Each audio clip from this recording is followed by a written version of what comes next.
عزیزان گرامی، آپ سب کی خدمت سلام عرض کرتے ہیں۔ جو لوگ اس کلاس سے تاریخ اسلام میں شرکت کر رہے ہیں، ہم ان کا شکریہ ادا کرتے ہیں اور اللہ تبارک تعالیٰ سے دعا کرتے ہیں کہ وہ اسلام کو صحیح معنی میں سیکھیں اور سمجھیں اور اس پر عمل کریں۔ آج جو ہمارا موضوع ہے وہ معراج مصطفیٰ ہے، اور وقت ملا تو انشاءاللہ رسول کریم صلی اللہ علیہ وسلم نے جو شادیاں کی ہیں ان کی مصلحت کیا تھی اس کے حوالے سے بھی گفتگو کریں گے۔ جس آیہ مجیدہ کی تلاوت کا شرف حاصل کیا گیا ہے یہ سورہ بنی اسرائیل ہے، 17واں سورہ ہے قرآن مجید میں۔ اس کی پہلی آیت ہے یہ سبحان الذی اسری بعبدہ، پاک ہے وہ خدا جو اپنے بندہ خاص کو رات کے ایک حصہ میں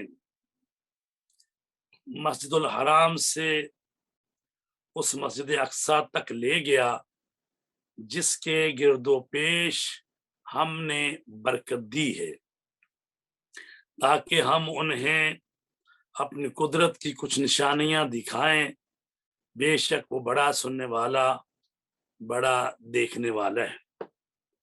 تو عزیزان گرامی، قرآن مجید میں دو صورتوں میں ذکر ہوا ہے معراج کا، ایک سورہ یہ بنی اسرائیل ہے اور دوسرا سورہ نجم ہے۔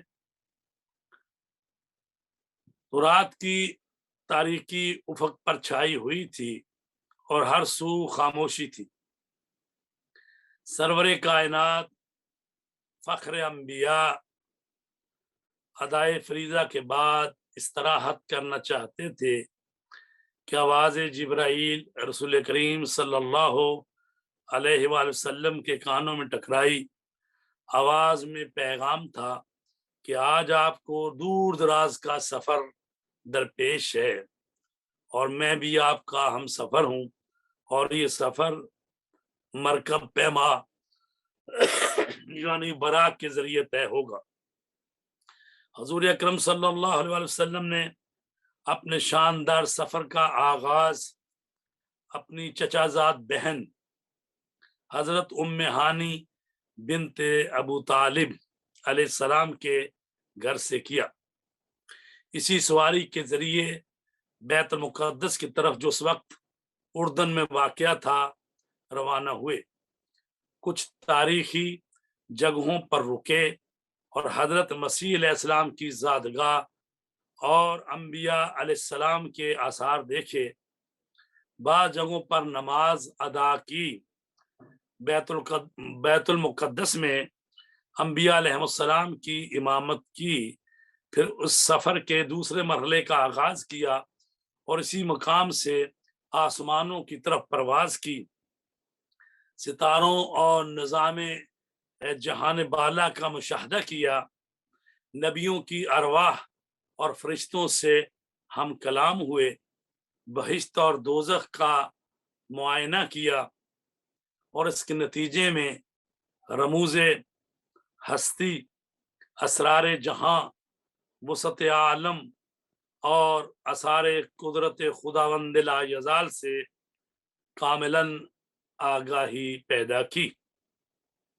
پھر اپنے سفر کو جاری رکھتے ہوئے سدرۃ المنتہا پہنچے۔ وہاں اللہ تعالیٰ کی عظمت و جلالت کا سایہ تھا۔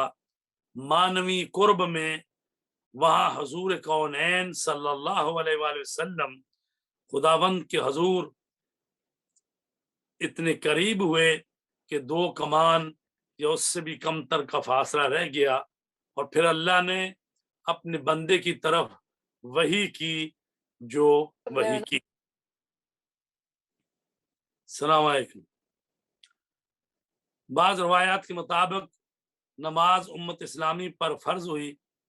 یہ سفر کا آخری مرحلہ تھا، اور پھر جس طرح پہنچے تھے اسی طرح واپسی کا سفر شروع ہوا۔ واپسی پر بیت المقدس پر اترے اور مکہ کی طرف سفر شروع ہوا۔ راستے میں قریش کے ایک تجارتی کاروان کو دیکھا کہ وہ اپنا اونٹ گم کیے ہوئے تھے، آپ نے ایک برتن سے پانی پیا اور باقی کو انڈیل دیا اور طلوع فجر سے پہلے براق کے ذریعے مکہ کی سرزمین پر پہنچے اور جناب ام ہانی کے گھر نزول کیا۔ پہلی بار اس راز کو حضرت علی کی ہمشیرہ جو رسول پاک کی بھی کزن تھی ام ہانی ان سے بیان کیا۔ اسی دن کی رات نہ آئی تھی کہ یہ بات قریش کے تمام لوگوں اور سرداروں کو معلوم ہو گئی۔ داستان معراج حیرت انگیز سیر، یہ قریش کے وہم و گمان اور فکر اندیشہ میں آنے والی چیز نہیں تھی۔ یہ سن کر وہ پہلے سے زیادہ غضبناک ہوئے۔ قریش نے کہا کہ ایسے لوگ ہم میں موجود ہیں جنہوں نے بیت المقدس کو دیکھا ہے۔ انہوں نے پیغمبر اسلام صلی اللہ علیہ وآلہ وسلم سے بیت المقدس کی عمارت کی خصوصیات پوچھنا شروع کی۔ آپ نے سب کچھ بتا دیا اور یہ بھی بتا دیا کہ کاروان قریش آ رہا ہے، صبح سورج نکلتے ہی ان کا کاروان مکہ میں داخل ہوگا اور کاروان میں سب سے آگے ان کا خاکستری رنگ کا اونٹ ہوگا اور ان کے برتن سے پانی کا پینا بھی آپ نے بتا دیا۔ اگلے دن یہ سب باتیں درست ثابت ہوئی، لیکن اس کے باوجود قریش کے سردار جو ہیں وہ ایمان نہ لائے۔ تو یہاں پر سید العلماء علامہ سید علی نقی نکن مرحوم آل اللہ مقامہ کی تحقیق ہے۔ وہ فرماتے ہیں اسی سورہ بنی اسرائیل کی آیت معراج کا ترجمہ وہ اس طرح سے کرتے ہیں کہ پاک ہے وہ جو لے گیا اپنے بندے کو ایک رات مسجد الحرام سے انتہائی اونچے سجدہ کے مقام تک، یعنی انہوں نے مسجد اقصی کا جو ترجمہ کیا ہے وہ مسجد اقصی یعنی یہ جو بیت المقدس ہے یہ ترجمہ انہوں نے نہیں کیا۔ انہوں نے کہا ہے پاک ہے وہ ذات جو اپنے بندوں کو راتوں رات مسجد الحرام سے اونچے سجدہ کے مقام تک، مسجد اقصی مسجد کا معنی ہوتا ہے جہاں سجدہ کیا جائے، اقصی یعنی دور ترین نقطہ، تو لہٰذا انہوں نے ترجمہ کیا ہے اللہ اپنے بندے کو لے گیا دور ترین نقطہ پر کہ جہاں سجدہ کیا جاتا ہے، جس کے گرد و پیش ہم نے برکت ہی برکت قرار دی ہے تاکہ ہم انہیں دکھائیں اپنی کچھ نشانیاں، یقیناً وہ سننے والا بڑا دیکھنے والا ہے۔ پھر اس آیہ مجیدہ کی تفسیر میں علامہ سید علی نکن فرماتے ہیں یہ مشہور و معروف آیت واقعہ معراج سے متعلق ہے، کیونکہ زمانہ بنی امیہ میں المسجد الاقصی نام رکھا گیا ہے، پہلے اس کا نام بیت المقدس تھا، تو یہ بنی امیہ نے اس کا نام مسجد الاقصی رکھا ہے۔ مسجد الاقصی یعنی دور ترین والی مسجد کا مطلب یہ یعنی ایک تو مسجد الحرام ہے جو مکہ میں ہے وہ قریب ہے، اور یہ دور مسجد ہے مکہ والوں کے لیے، تو اس لیے اس کا نام مسجد الاقصی رکھ دیا گیا ہے۔ تو اہل سنت نے اس آیت میں جو المسجد الاقصی کا لفظ ہے اسے بیت المقدس پر ہی محمول کیا ہے۔ زیادہ سے زیادہ یہ کہا جا سکتا ہے کہ یہ سفر معراج کی پہلی قسط تھی جس کا یہاں قرآن مجید نے ذکر کیا، یعنی پہلے آپ کے لیے مکہ سے شام تک کی مسافت طے ہوئی اور پھر آپ آسمان پر تشریف لے گئے جس کا سورہ نجم کی آیات میں ذکر ہے۔ چنانچہ شاہ ولی اللہ تحریر کرتے ہیں یعنی خدا تعالی در شب معراج پیش از صعود بر آسمان ها ان حضرت را به مسجد بیت المقدس رسانید، یعنی معراج کی رات خداوند عالم نے آسمان پر بلند ہونے سے پہلے حضرت کو بیت المقدس پہنچایا۔ ہمارے مفسرین نے بھی اہل سنت کی ہی تفسیر کو جو انہوں نے مسجد اقصی کے متعلق کی ہے رد نہیں کیا ہے، مگر اس کی تائید میں معصومین کی روایت بیان نہیں کی، بلکہ اس کی نسبت انہی راویوں کی طرف دی ہے جو اہل سنت کے یہاں مقبول ہیں، لیکن اعتبار سند کے لیے ہمارے نقطہ نظر سے وہ معیار نہیں بن سکتے، اور اس لیے کہ ہم سمجھتے ہیں کہ بنی امیہ کے زمانے کی اس اصطلاح کا وجود عہد تنزیل قرآن، یعنی جب قرآن نازل ہو رہا تھا اس وقت بیت المقدس کو مسجد الاقصی نہیں کہتے تھے، لہذا ہم نے ترجمہ میں، علامہ نقل کہتے ہیں، لہذا ہم نے ترجمہ میں مسجد اقصی کا لفظ بطور نام کے نہیں بلکہ توصیفی حیثیت سے اس کا جو مفہوم ہے جو عالم بالا کے بلند ترین نقطہ پر منطبق ہے تحریر کیا ہے، اور اس کو علامہ نقل نے اپنی تفسیر فصل الخطاب جلد نمبر 4 صفحہ نمبر 455 456 سورہ بنی اسرائیل کی اسی آیت کے ضمن میں نقل کیا ہے۔ تو عزیزان گرامی، معراج کا لغوی اور اصطلاحی معنی کیا ہے؟ لغت میں لفظ معراج عروج اور معرجن کے مصدر سے ہے، جس کے معنی میں ہے ترقی و کمال پانا، بلندی کی طرف جانا۔ عرجا یعرج عروجن و معرجن فی السلم ارتقا عرج بہی صعد بہی۔ معراج کے معنی سیڑھی کے ہیں، چونکہ سیڑھی کو استعمال کر کے بلندی پر جایا جاتا ہے۔ معراج یعنی سیڑھی کو معراج کہتے ہیں، یعنی وہ وسیلہ جس کے وسیلے سے نیچے سے اوپر کی طرف جایا جاتا ہے۔ تو اصطلاح میں معراج النبی وہ سیر اور سفر ہے جو رسول کریم نے مسجد الحرام یعنی مکہ سے مسجد اقصی بیت المقدس تک اور پھر وہاں سے آسمانوں کی سیر کی۔ مختلف روایات کے مطابق رسول پاک کے لیے براق نامی سواری لائی گئی، جس پر بیٹھ کر رسول پاک مکہ سے فلسطین بیت المقدس آئے اور پھر وہاں سے آسمانوں کی طرف جانے کے لیے ایک نورانی سیڑھی لائی گئی اور آپ آسمانوں کی طرف گئے، جس کی وجہ سے اس واقعہ کو واقعہ معراج اور واقعہ اسراء کہا جاتا ہے۔ تو جیسا کہ سورہ بنی اسرائیل کی پہلی آیت جس میں کہا گیا سبحان الذی اسری بعبدہ، تو پاک ہے وہ جو ذات جس نے اپنے بندے کو راتوں رات مسجد الحرام سے مسجد اقصی تک کی سیر کرائی، کہ جس کے گرد و پیش میں ہم نے برکتیں رکھی ہیں تاکہ ہم انہیں اپنی نشانیاں دکھائیں، یقیناً وہ خوب سننے والا، جاننے والا، دیکھنے والا ہے۔ تو اسراء کہتے ہیں یعنی سیر کو، لیکن وہ سیر جو رات کے وقت کی جائے۔ تو اس میں چونکہ آیا ہے کہ پاک ہے وہ ذات جس نے سیر کروائی، تو یہ رات کے وقت ہوئی ہے، اس لیے اس کو سورہ کا نام اسراء ہے۔ بنی اسرائیل بھی اس کو کہتے ہیں، سورہ کا نام ہے۔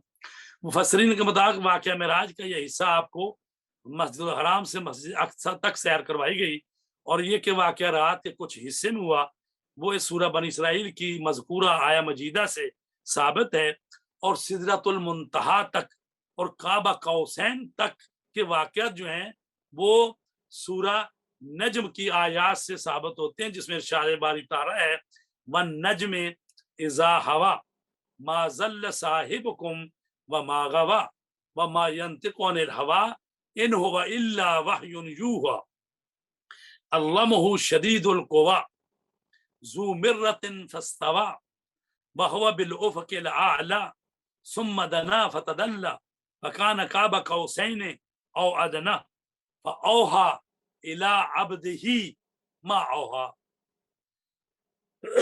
ما كذب الفؤاد ما راى افا تمارونها افا تمارونه على ما يرى۔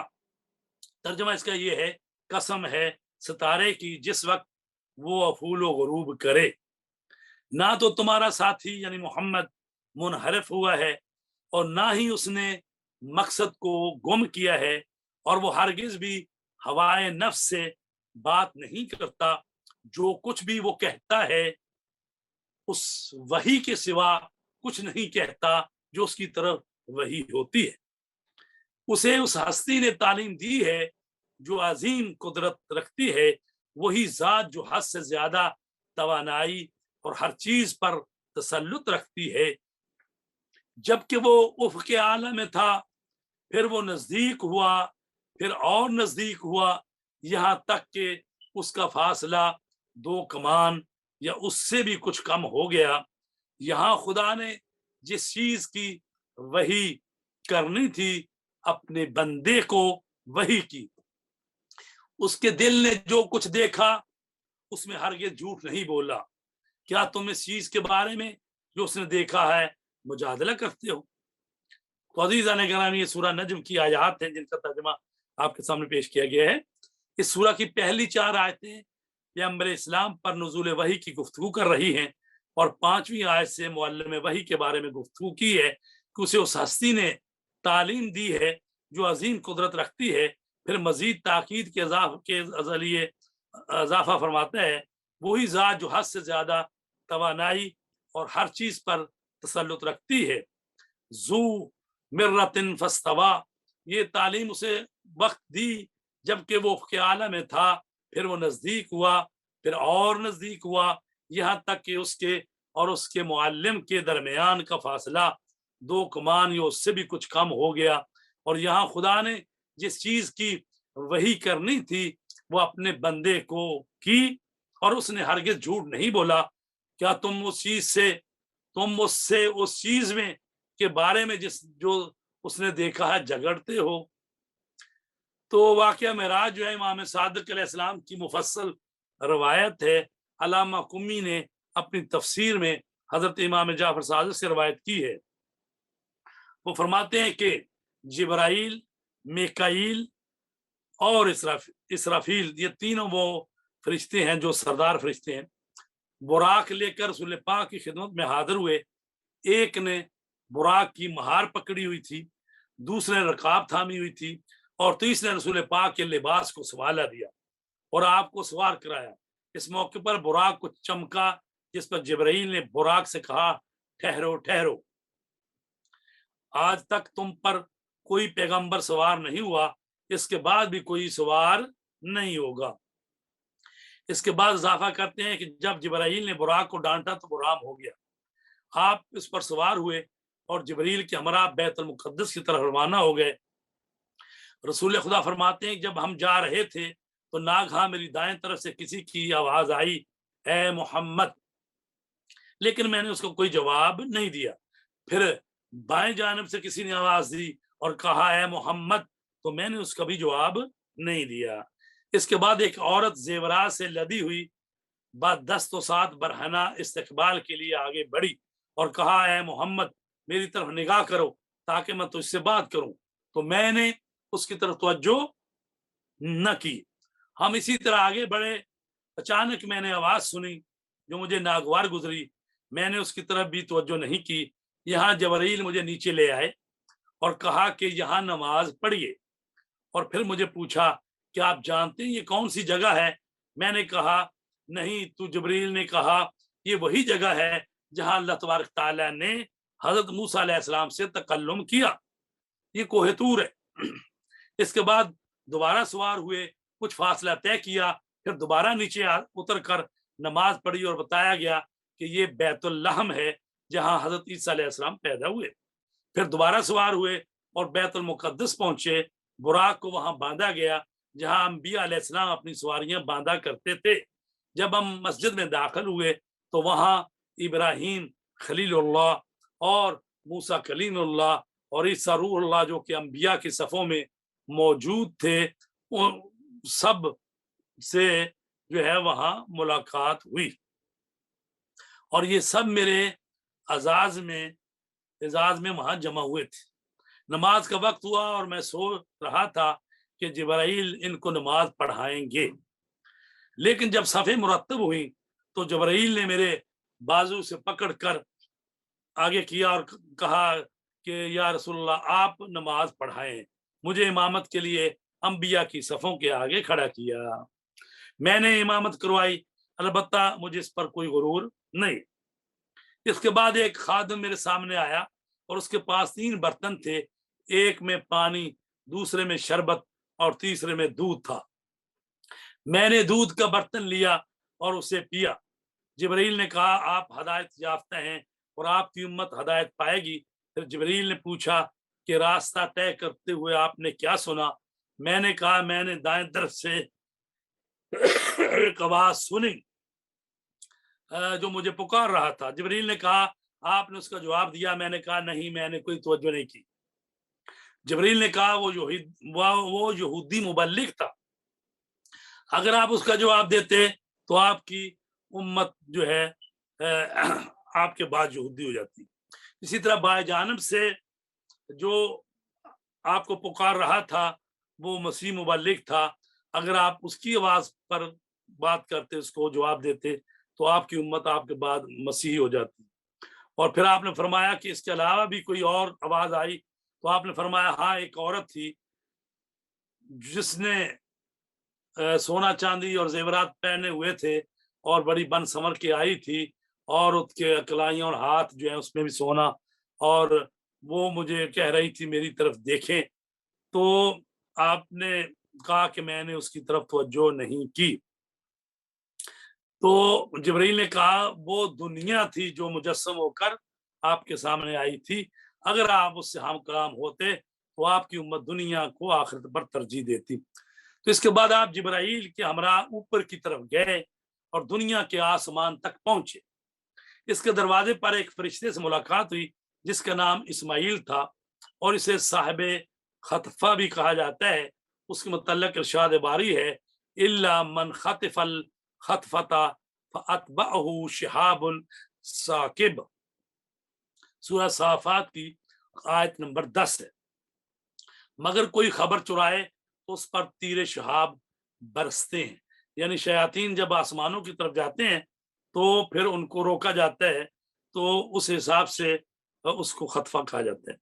اس فرشتے کے متحد 70,000 فرشتے ہیں۔ اور یہ بھی میں عرض کروں، جب عربی زبان میں 70 کا لفظ بولا جاتا ہے تو ہو سکتا ہے کبھی بالکل 70 ہی ہو، یعنی 69 کے بعد 70 آتا ہے، 70,000۔ اور کبھی یہ بھی ہوتا ہے کہ عربی زبان میں جب بہت زیادہ بے شمار کہنا ہو تو وہ اس وقت بھی 70,000 کہہ دیتے ہیں، یعنی بہت بڑی تعداد میں۔ تو کہا کہ 70,000 فرشتے جو تھے اس فرشتے کے کمانڈ میں تھے۔ اس فرشتے نے پوچھا جبرائیل آپ کے ہمراہ کون سی ہستی ہے؟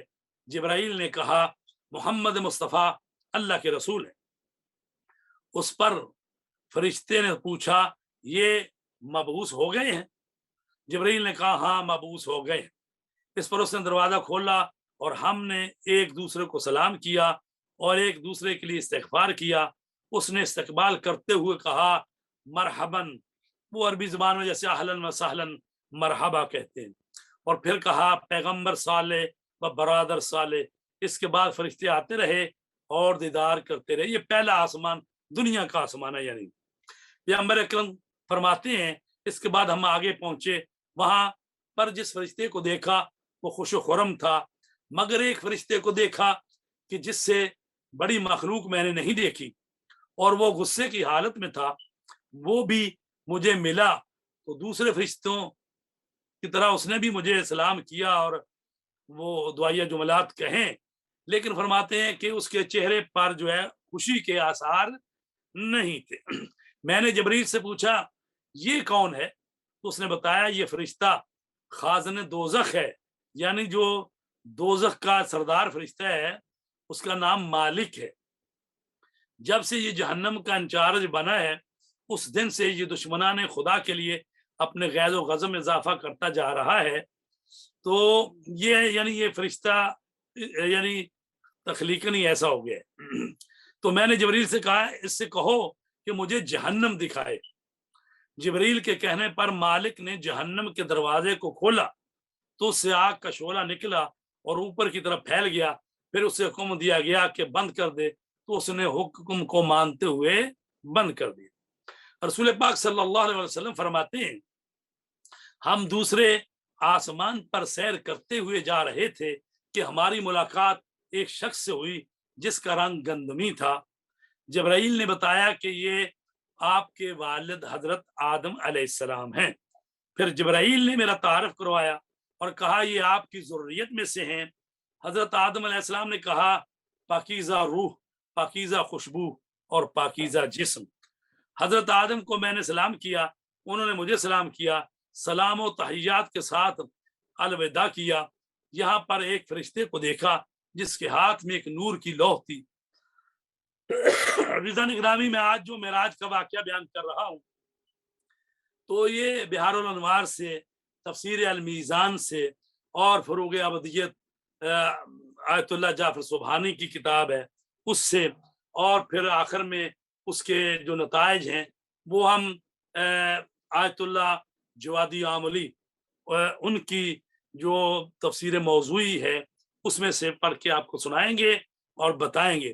اور یہ تقریباً سارے ہی جو ہیں بزرگان اس وقت جو ہے موجود ہیں وہ مراجع کی لسٹ میں آ گئے ہیں، یعنی حضرت آیت اللہ جوادی عاملی، حضرت آیت اللہ جعفر سبحانی، یہ دو ابھی ہیں بقید حیات، اور علامہ طباطبائی جنہوں نے تفسیر المیزان لکھی ہے اور بہت بڑی عالمی شخصیت ہیں اور علمی شخصیت ہیں، تو انہوں نے جو بیان کیا ہے تو ان ساری کتابوں کو سامنے رکھتے ہوئے اس میں سے جو ہے خلاصہ بیان کیا جا رہا ہے۔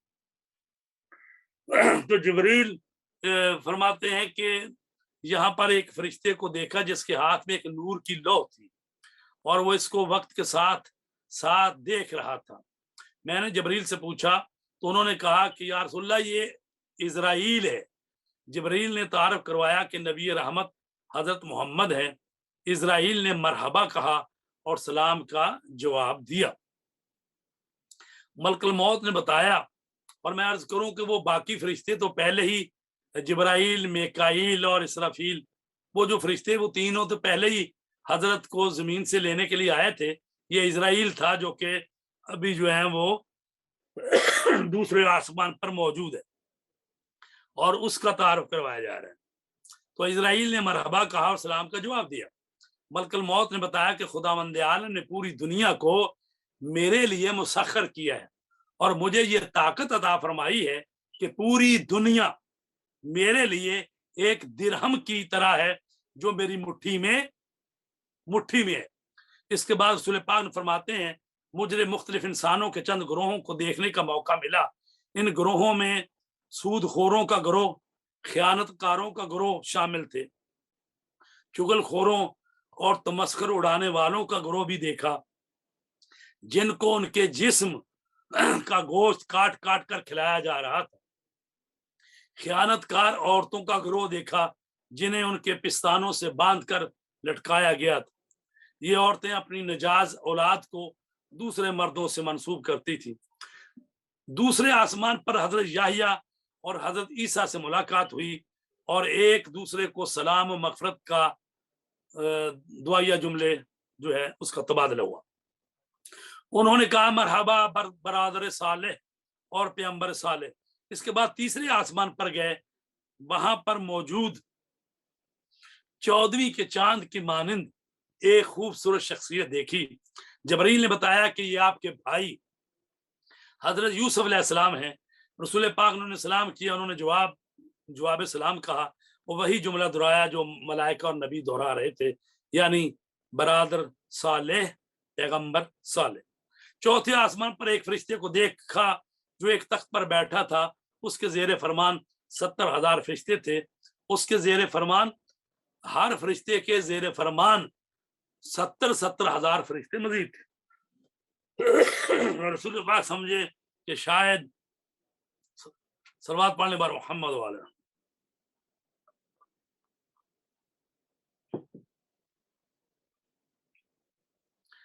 تو وہاں جو فرشتہ تھا چوتھے آسمان پر، اس کے زیر کنٹرول 70,000 فرشتے اور ہر فرشتے کے زیر کنٹرول 70,000 فرشتے۔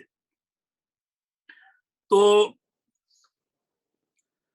وہاں جو فرشتہ جو تھا وہ بیٹھا ہوا تھا، تو اس پر جبریل نے سختی کے ساتھ اسے کہا کھڑے ہو جاؤ۔ اس نے اطاعت کی اور کھڑا ہو گیا۔ اب وہ قیامت تک کھڑا رہے گا۔ تو بہرحال مختلف روایتیں اس قسم کی موجود ہیں۔ چوتھے آسمان پر حضرت ادریس سے ملاقات ہوئی۔ پھر پانچویں آسمان پر، اور بعض روایتوں کے مطابق جو ہے نا حضرت ادریس بھی زندہ ہیں، حضرت عیسیٰ علیہ السلام بھی زندہ ہیں۔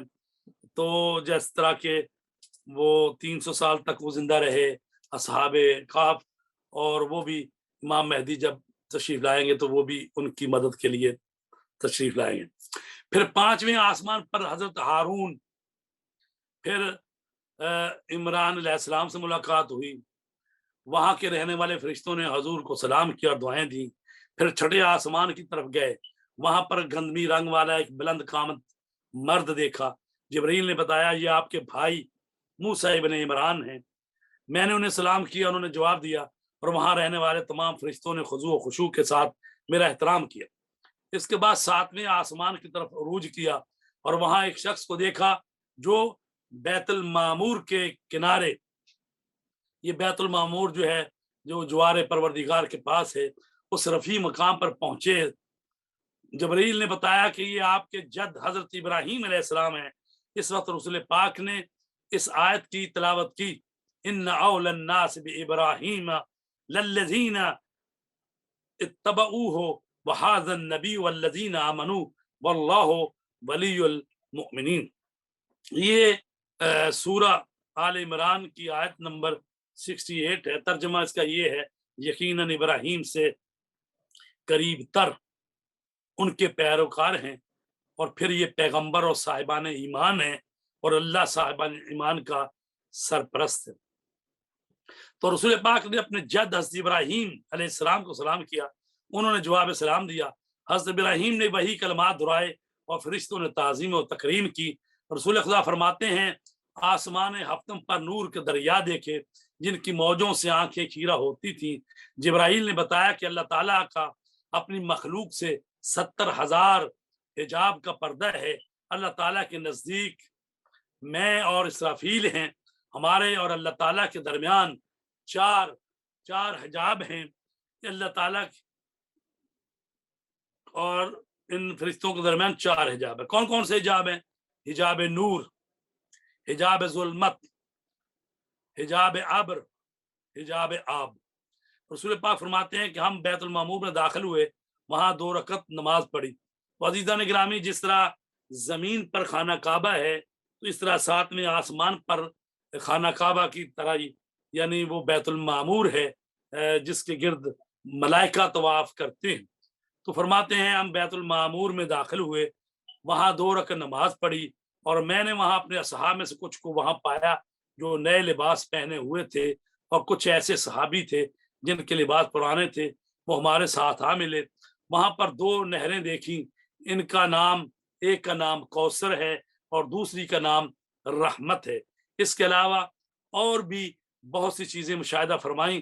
7ویں آسمان پر بیت المعمور کے پاس درخت طوبہ کو دیکھا، ایسا درخت کہ اگر ایک پرندہ اس کے تنے سے لے کر اس کے شاخوں تک کی مسافت کو طے کرے تو اگر وہ 700 سال تک مسلسل پرواز کرتا رہے تو اس درخت کی شاخ وہ یعنی اس تک پہنچے گا۔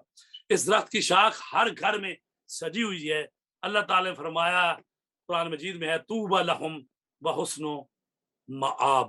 رسول خدا فرماتے ہیں جب ہم بہشت میں داخل ہوئے تو میں نے جبرائیل سے ان دریاؤں کے متعلق پوچھا جن کی عظمت و بزرگی اور ہیبت نے مجھے تعجب میں ڈالا ہوا تھا۔ جبرائیل نے کہا یہ دریائے حجابات ہیں جن کی وجہ سے اللہ تبارک تعالیٰ نے اپنی مخلوق کے درمیان پردے ڈال دیے ہیں۔ اگر یہ نہ ہوتے تو نور عرش ہر اس چیز کو پارا پارا کر دیتا جو اس میں ہے۔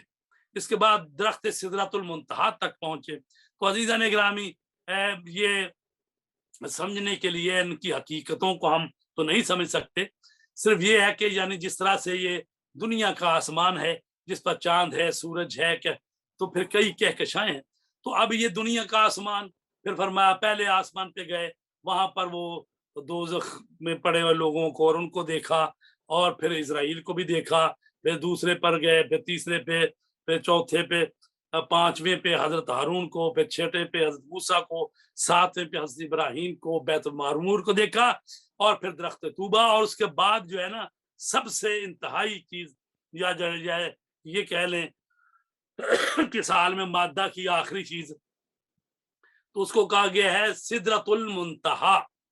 سدرہ ویسے عربی زبان میں سدرہ بیری کے درخت کو کہتے ہیں، تو یعنی سدرۃ المنتہا، منتہا کہتے ہیں آخری کنارے کو، آخری سرے کو، تو کہتے ہیں درخت سدرہ منتہا تک پہنچے۔ اس کے ایک پتے کے نیچے ایک امت تھی، یعنی اتنا بڑا وہ سدرۃ المنتہا کہ ایک ایک پتے کے نیچے ایک ایک پوری امت سما جائے، یعنی گویا کہ اتنی بڑی وہ امبریلا چھتری کی طرح کہ یعنی اتنا بڑا یہ پوری پوری امت اس کے ایک ایک پتے کے نیچے۔ پھر اس درخت کے ساتھ فاصلہ اتنا ہی تھا جیسے کہ فرمایا گیا قاب قوسین او ادنا، یہاں اللہ تعالیٰ نے مجھے ندا دی اور فرمایا اچھا یہ میں عرض کروں گا بعد میں کہ یعنی سدرۃ المنتہا کے بعد ایک وہ مقام آتا ہے کہ جہاں رسول پاک جو ہے تنہا آگے بڑھے ہیں، جبرائیل بھی وہاں رک گئے ہیں، انہوں نے کہا یا رسول اللہ بس میں یہاں تک جا سکتا ہوں، اگر میں 1 انچ بھی آگے بڑھوں تو میرے بالوں پر جل جائیں گے، تو لہٰذا یہ میری آخری انتہا۔ تو یعنی جبرائیل جو فرشتوں کا نورانی مخلوق کا سردار ہے، اس کی بھی جہاں پر انتہا ہے، جلتے ہیں جس مقام پر جبرائیل کے پر، جلتے ہیں جس مقام پر جبرائیل کے پر، ان کے مقام کا شناسہ تو ہی تو ہے، یعنی جہاں پر جبرائیل کے پر بھی جل رہے ہوں وہ بھی نہ جا سکے اور محمد مصطفیٰ اس سے آگے بڑھ جائیں، تو ظاہر ہے ان کے مقام کو سوائے خدا کے اور کوئی نہیں سمجھ سکتا۔ تو سورہ بقرہ کی جو آخری آیتیں 285 اور 286 اس کو دیکھیں کس خوبصورتی کے ساتھ یہاں پر بیان کیا گیا ہے کہ کہتے ہیں رسول پاک اللہ تعالیٰ نے مجھے ندا دی اور فرمایا آمن الرسول بما انزل الیہ من ربہ، رسول خدا اس کتاب پر جو ان کے پروردگار کی طرف سے ان پر نازل ہوئی ایمان رکھتے ہیں۔ تو میں نے اس کے جواب میں اپنی اور اپنی امت کی طرف سے عرض کی کل آمن باللہ وملائکتہ وکتبہ ورسلہ لا نفرق بین احد من رسلہ وقالوا سمعنا واطعنا غفرانک ربنا وعلیک المصیر، اور مومن بھی سب خدا پر اور اس کے فرشتوں پر، اس کی کتابوں پر، اس کے پیغمبروں پر ایمان رکھتے ہیں اور کہتے ہیں کہ ہم اللہ کے پیغمبروں میں سے کسی میں کچھ فرق نہیں کرتے، اور وہ خدا سے عرض کرتے ہیں کہ ہم نے تیرا حکم سنا اور قبول کیا، اے پروردگار ہم تیری بخشش مانگتے ہیں اور تیری ہی طرف لوٹ کے جانا ہے۔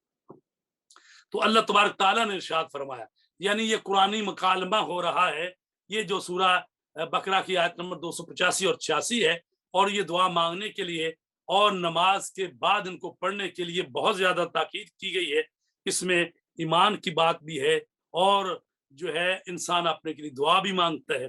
اور یہاں پر رسول پاک فرما رہے ہیں کہ پھر اللہ نے ارشاد فرمایا لا یکلف اللہ نفسا الا وسعها لہا ما کسبت وعلیہا ما اکتسبت، خدا کسی شخص کو اس کی طاقت سے زیادہ بوجھ نہیں ڈالتا، اچھے کام کرے گا تو اس کو فائدہ ملے گا، برا کرے گا تو اسے نقصان پہنچے گا۔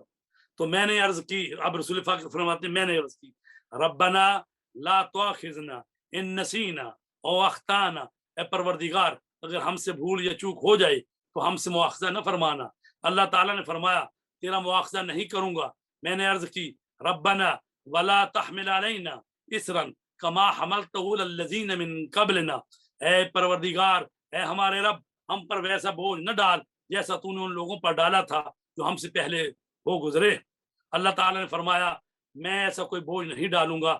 میں نے عرض کی ربنا ولا تحملنا ما لا طاقت لنا به واعف عنا واغفر لنا وارحمنا انت مولانا فانصرنا علی القوم الکافرین، اور اے ہمارے رب ایسا بوجھ ہم سے نہ اٹھوا جس کے اٹھانے کی طاقت ہم میں نہیں ہے، اور ہمارے قصوروں سے درگزر فرما اور ہم کو بخش دے اور ہم پر رحم فرما، تو ہی ہمارا کارساز ہے، بس کافروں کے مقابلے میں ہماری مدد فرما۔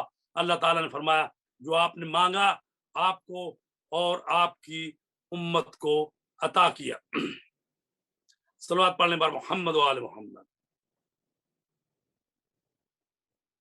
تو عزیزان گرامی، معراج جو ہے ایک مسلمہ حقیقت ہے، علماء اسلام کے درمیان اصل مسئلہ معراج میں کوئی اختلاف نہیں کیونکہ قرآنی آیات بھی سورہ بنی اسرائیل اور سورہ نجم اس پر گواہ ہیں، اور متواتر روایات بھی ہے۔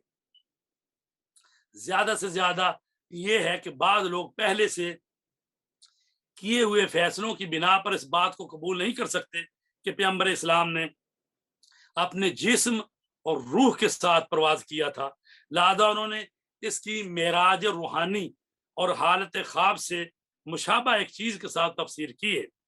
حالانکہ پیغمبر اکرم صلی اللہ علیہ وآلہ وسلم کی اس جسمانی پرواز میں نہ تو کوئی عقلی اشکال ہے اور نہ ہی موجودہ زمانے کے علوم کی طرف سے اس پر کوئی اعتراض وارد ہوتا ہے۔ اس بنا پر استبداد یعنی جو بات کہتے ہیں جی بعید ہے اس کو کہتے ہیں استبعادات کی خاطر آیات کے ظاہر اور صریح روایت کو ترک کرنے کی کوئی دلیل ان کے پاس نہیں ہے۔ اس سے قطع نظر سورہ نجم کی معراج سے متعلقہ آیات اس بات کی نشاندہی کرتی ہیں کہ ایک گروہ اس مسئلے کے خلاف لڑنے جھگڑنے کے لیے اٹھ کھڑا ہوا۔ تاریخ بھی یہی کہتی ہے کہ مسئلہ معراج نے مخالفین کے درمیان ایک شور و غل اور غوغا برآمد یعنی گوگا کر دیا۔ معراج کا مقصد کیا تھا؟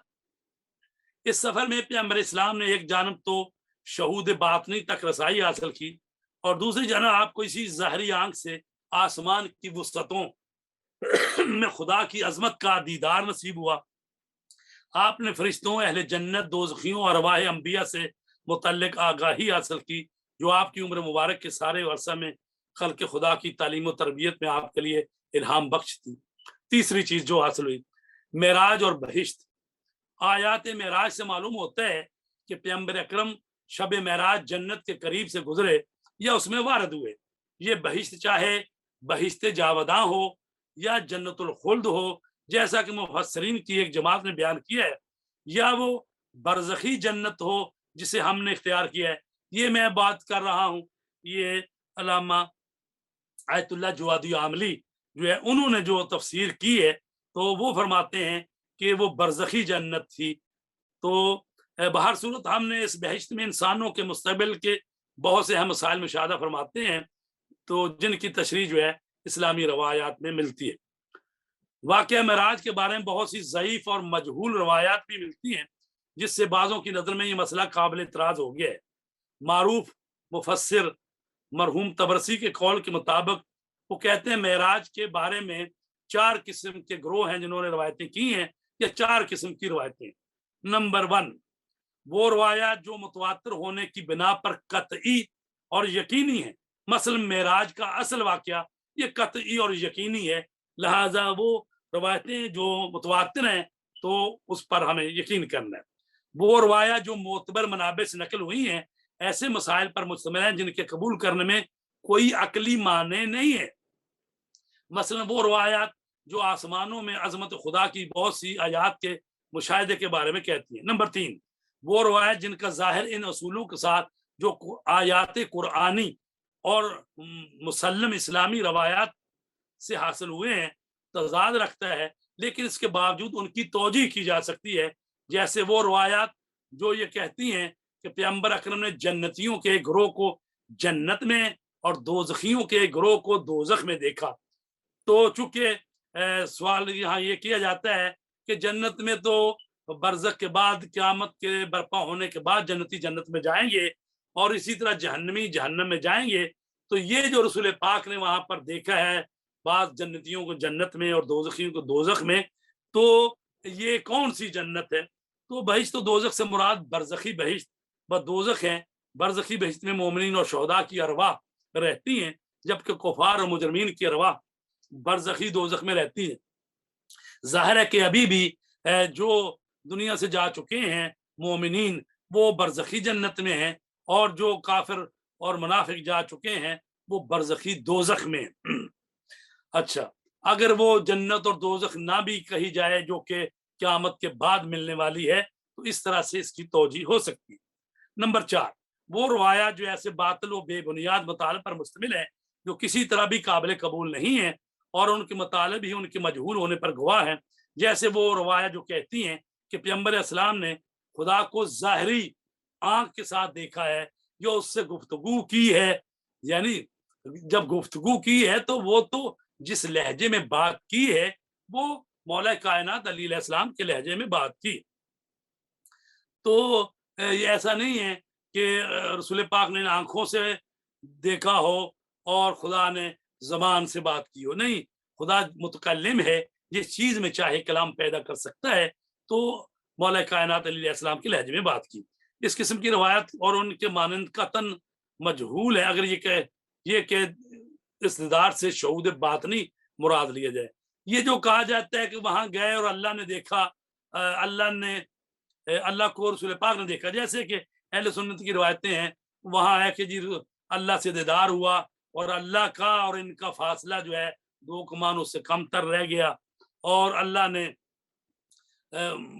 جو ہے اپنا ہاتھ جو ہے میرے کاندھے پر رکھا اور میں نے اس ہاتھ کی ٹھنڈک محسوس کی. یا جیسے بعد میں ہمارے ہاں جو کہتے ہیں وہ پردہ تھا اور پردے سے پیچھے سے ہاتھ برآمد ہوا اور آپ نے وہ پہچان لیا اور کہا یہ تو وہی ہاتھ ہے، کیونکہ اس ہاتھ میں انگوٹھی تھی اور وہ مولا علی کی انگوٹھی تھی، تو رسول پاک نے پہچان لیا. تو یہ جو باتیں کی جاتی ہیں یہ ایسی روایتیں ہیں جو ان کے ہاں بھی اور ہمارے ہاں بھی جو بعض لوگ ایسی باتیں کرتے ہیں ان کی حقیقت نہیں ہے. اور مجموعہ روایت سے معلوم ہوتا ہے کہ پیغمبر گرامی نے یہ آسمانی سفر چند مرحلوں میں کیا. پہلا مرحلہ مسجد الحرام اور مسجد اقصی کے درمیانی فاصلے کا مرحلہ تھا، جس کی طرف سورہ بنی اسرائیل کی پہلی آیت میں اشارہ ہے کہ پاک و منزہ ہے وہ خدا جو ایک رات میں اپنے بندے کو مسجد الحرام سے مسجد اقصی لے گیا. بعض معتبر روایت مطابق آپ نے اثناء راہ میں جبرائیل کے میت میں سرزمین مدینہ میں نزول فرمایا، وہاں نماز پڑھی، اور مسجد الاقصی میں بھی ابراہیم و موسیٰ عیسیٰ جیسے عزیز انبیاء کی ارواح کی موجودگی میں نماز پڑھی، اور امام جماعت خود آپ ہی تھے. اس کے بعد وہاں سے آپ کا آسمانی سفر شروع ہوا اور آپ نے 7 آسمان کو یکے بعد دیگرے عبور کیا، اور ہر آسمان پر ایک نیا ہی منظر آپ نے دیکھا. بعض آسمانوں میں پیغمبروں اور فرشتوں سے، بعض آسمانوں میں دوزخ اور دوزخیوں سے، بعض میں جنت اور جنتیوں سے ملاقات کی.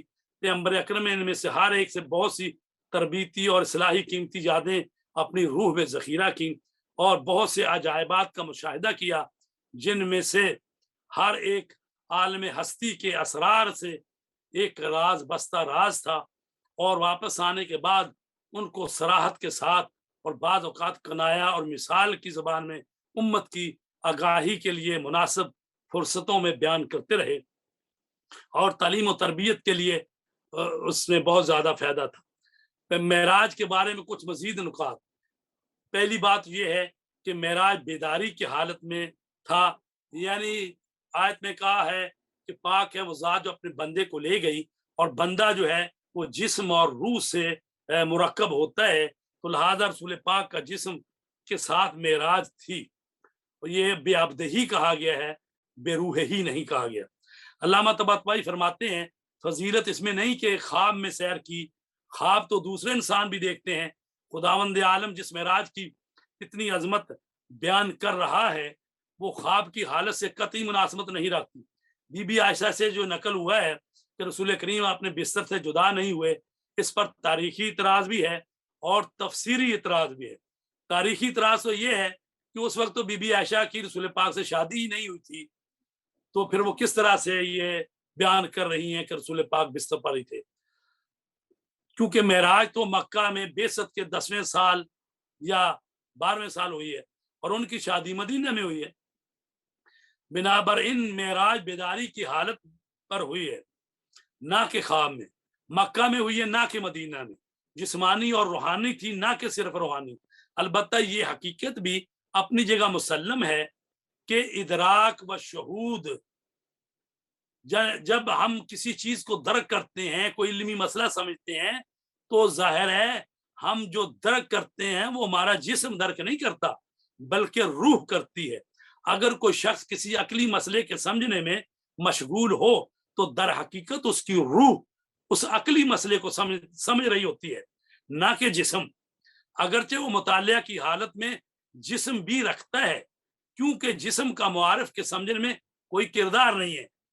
معارف غیبی کا سمجھنا اور کشف و شہود کرنا انسان کی روح سے مربوط ہے. دوسری چیز، معراج میں کون آپ کے ہمراہ تھا؟ ائمہ معصومین سے مروی احادیث میں نقل ہوا ہے کہ پیغمبر اسلام نے فرمایا جب میں تمام مراحل کو طے کر کے آسمانوں سے گزرا اور بیت المعمور اور سدرۃ المنتہا کے نزدیک پہنچا تو میرے بعض اصحاب میرے ساتھ ہمراہی کر رہے تھے، معی اناس من اصحابی، جنہوں نے نئے لباس پہنے تھے وہ میرے ساتھ وارد ہوئے، اور جن کے نئے لباس نہیں تھے وہ پیچھے رہ گئے، کچھ کو میں اپنے ہمراہ لے آیا، کچھ میرے ہمراہ آ گئے۔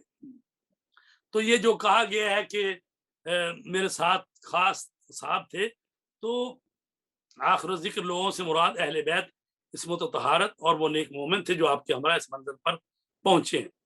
تو معراج کی رات اللہ تعالیٰ نے کس لہجے میں بات کی؟ یہ عبداللہ ابن عمر کہتے ہیں سمیت رسول اللہ وقد سئل بأی لغت خاطبک ربک لیلۃ المعراج فقال خاطبنی بلغت علی ابن ابی طالب۔ جب پیغمبر اسلام سے پوچھا گیا خداوند سبحان نے کس لہجے میں بات کی تو حضرت نے فرمایا میں نے اللہ کی باتوں کو علی ابن ابی طالب کے لہجے میں سنا۔ اور یہاں پر روایتیں ہیں کہ رسول پاک فرماتے ہیں جب اللہ نے مجھ سے بات کرنا چاہی تو اللہ تبارک تعالیٰ نے یہ کہا کہ اے محمد میں نے تیرے دل میں دیکھا کہ تو میری مخلوق میں سب سے زیادہ جس سے محبت کرتا ہے وہ علی ابن ابی طالب ہے، تو میں نے چاہا کہ اسی کے لہجے میں تجھ سے بات کروں، تو لہذا مولا کائنات علی علیہ السلام کے لہجے میں بات ہوئی ہے۔ لیکن حضرت علی زمین پر ہی تھے، وہ آسمان پر ان کے ساتھ نہیں تھے، کیونکہ آیت یہ کہہ رہی ہے پاک ہے وہ ذات جو اپنے بندے کو لے گئی، ایک بندے کی بات ہو رہی ہے، ابدا کی بات، دو بندوں کی بات نہیں ہو رہی۔ اور پھر ویسے بھی زمین کو حجت خدا سے خالی نہیں چھوڑا جا سکتا، جب رسول پاک آسمانوں کی طرف چلے گئے تو زمین پر جو حجت خدا تھے وہ مولا کائنات علی علیہ الصلوۃ والسلام تھے۔ تو کیا رسول پاک کو ایک ہی دفعہ معراج ہوئی ہے؟ اکثر مفسرین کہتے ہیں رسول پاک کو 2 دفعہ معراج ہوئی ہے، البتہ اس سے زیادہ کی بھی روایتیں ہمارے پاس موجود ہیں۔ تو اس میں ہو سکتا ہے بعض معراجیں جو ہیں وہ جسمانی ہوں اور روحانی ہوں، اور بعض صرف روحانی ہوں، ممکن ہے بعض سواری کے بغیر ہوں، بعض سواری کے ساتھ ہوں، نیز کبھی سواری براق ہو تو کبھی رف ہو، کبھی فرشتوں کے پر ہوں تو کبھی جبرائیل کے پر ہوں، جیسا کہ یہ بھی متصور ہے کہ یہ سب ایک ہی سفر میں واقعہ چیزیں ہوئی ہوں۔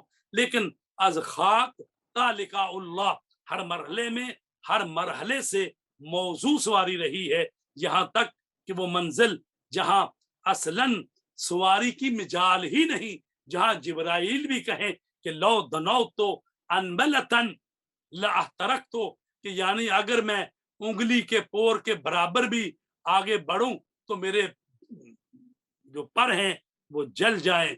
تو جہاں جبرائیل کے پر جل جائیں وہاں کسی اور سواری کی کیا مجال ہے کہ وہ وہاں پر رسول پاک کو لے کے جائے۔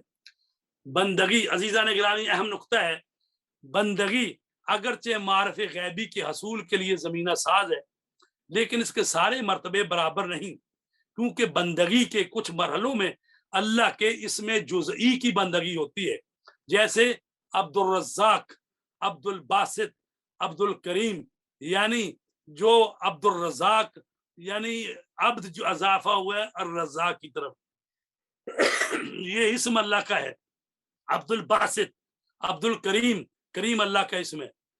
تو علامہ جوادی عاملی کہتے ہیں کہ یہ اسم جزئی کی بندگی ہے، اور کچھ بندگی ایسی ہے جو اللہ کے اسم اعظم کی بندگی ہے، جیسے عبداللہ یعنی عبد جو اللہ کی طرف اضافہ ہوا ہے، عبداللہ۔ اور کوئی بندگی ایسی ہے جو اللہ کی ہویت مطلقہ کی بندگی ہے، یعنی ہوا جو ضمیر ہے اللہ کی طرف جاتا ہے، ہوا یعنی ہویت مطلقہ جو غیب الغیوب ہستی ہے اس کی طرف جاتا ہے۔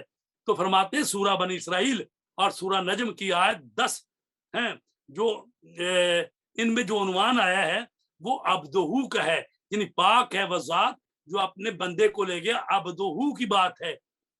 عبدہی جو تمام مراحل بندگی میں بہترین مرحلہ ہے، اس لیے رسول گرامی نے سفر میں بغیر کسی واسطہ کے معارف اور علم کو خداوند منان سے حاصل کیا۔ دوسرے معارض میں ایسی خلوت اور تنہائی میسر نہ تھی یہ فیض خداوندی جو رسول کریم کو پہنچا یہ رسول کریم کی شان بندگی تھی۔ اب یہ آخری نقطہ بیان کریں کہ معراج روحانی اور جسمانی، اور میں عرض کروں کہ تمام شیعہ جو ہیں وہ اس بات کے قائل ہیں کہ معراج جو ہے وہ کسی جسم اور روح کے ساتھ ہوئی، اور کچھ لوگ قائل ہیں صرف روح کے ساتھ ہوئی، اور کچھ لوگ ہیں کہ جو معراج جسمانی اور روحانی دونوں کے قائل ہیں۔ لیکن علامہ جوادی عاملی کہتے ہیں، ابھی ان کی بات سنیں کہ وہ کیا کہتے ہیں معراج جسمانی جیسے مسجد الحرام سے مسجد اقصی کی سیر اور پھر آسمانوں میں کہکشاؤں میں غرض کے عالم مادی میں کاملا ممکن ہے، کیونکہ بدن کی حرکت کا قلمرو جسم زمینی یا آسمانی میں منع نہیں ہے، نہ اصل حرکت بدن اجرام آسمانی میں محال ہے، نہ اس کی رفتار میں کوئی مسئلہ ہے، کیونکہ نہ حرکت کی سست روی شرط ہے نہ تیز رفتاری معنی ہے۔ جس طرح ملکہ بلقیس کا تخت چشم زدن میں سینکڑوں میل کی مسافت طے کر آیا، وہ آصف بن برخیہ جس کے پاس ایک اسم کا علم تھا وہ 1500 میل کے فاصلے سے چشم زدن میں تخت بلقیس لے آیا تھا۔ رسول کریم کا بدن گرامی بھی آسمانوں کے وسیع مدار میں حرکت کر سکتا ہے، بس یہ نہیں کہا جا سکتا کہ جسم ایک لہجے میں دور کی مسافت طے نہیں کر سکتا، اور معراج جسمانی نہیں تھی۔ البتہ یہ نقطہ ذکر کرنا بھی ضروری ہے کہ معراج جسمانی کی تحلیل و تبیین کرتے ہوئے افراد نہیں ہونا چاہیے کہ تمام امور روحانی و معنوی کی امور مادی میں توجیہ کی جائے، بلکہ معراج روحانی کا حصہ معراج جسمانی کی نسبت زیادہ ہے۔ اس کو ملحوظ خاطر رکھنا چاہیے۔ معراج جسمانی اور روحانی کی حدود یہ ہے کہ اولاً رسول پاک معراج اور سیر کی تمام حالتوں میں بدن کے ساتھ تھے، اور اسی طرح تمام معراج کے تمام مراحل بیداری کی حالت میں انجام پائے۔ ثانیاً پیغمبر اکرم میں معراج کے پورے سفر کے دوران عالم طبیعت سے مکمل طور پر عالم طبیعت سے الگ نہیں ہوئے، بلکہ یہ عالم ملک و ملکوت اور عالم طبیعت پر مشتمل ایک صورت تھی۔ اس لیے اگر کسی ان میں سے صرف ایک کو فرض کر لیا جائے تو اس کا لازمہ یہ ہوگا کہ موجود مادی مجرد ہو جائے یا مجرد موجود مادی ہو جائے، حالانکہ یہ دونوں فرض باطل ہیں کیونکہ ان کا لازمہ اجتماعی نقیضین ہے۔ ثالثاً حضرت کی سیر بدنی آسمانوں میں اس معنی میں نہیں کہ وہ عالم طبیعت سے خارج ہو گئے تھے اور عالم ماورا طبیعت میں داخل ہو گئے ہیں، کیونکہ آسمان زمین کی مانند موجود مادی ہیں اور ان پر احکام طبیعت جاری ہے، اگرچہ اصطلاحاً ایک عنصری ہے اور دوسرا سمائی۔ الصلاۃ قربان کل تقی، نماز اللہ کے قرب کو حاصل کرنے کا بہترین ذریعہ ہے، خواہ نماز زمین پر پڑھی جائے یا آسمان پر پڑھی جائے، خواہ بدن کثیف کے ساتھ پڑھی جائے خواہ بدن لطیف کے ساتھ پڑھی جائے یا رقیق سے پڑھی جائے، دونوں حالتوں میں قرب خدا جو ہے وہ فقط روحانی ہے، اور بدن ہرگز خدا سے تقرب مکانی پیدا نہیں کر سکتا۔ عالم مادہ اور عالم طبیعت میں مادہ جا سکتا ہے اور عالم تجرد میں مادہ نہیں جا سکتا۔ جہاں تک ممکن ہے مادے کا جانا وہاں تک معراج جسمانی بھی ہے روحانی بھی ہے، اور جہاں مادہ جا نہیں سکتا وہاں معراج روحانی ہے۔ واللہ عالم بالصواب۔ تو علامہ جواد جو ہے جوادی عامری وہ کہتے ہیں کہ جہاں جہاں عالم مادہ ہے وہاں تک معراج جسمانی ہے، اور جہاں ماورائے مادہ ہے جہاں مادہ نہیں ہے تو وہاں تو جسم جا ہی نہیں سکتا، وہاں جو ہے وہ روح جا سکتی ہے۔ تو لہٰذا یہ دونوں چیزیں ہیں، جسمانی بھی ہے روحانی بھی ہے، لیکن وہاں تک جہاں تک عالم مادہ ہے، اور جہاں تک عالم ارواح ہے تو پھر وہاں پر جو ہے وہ معراج روحانی ہے۔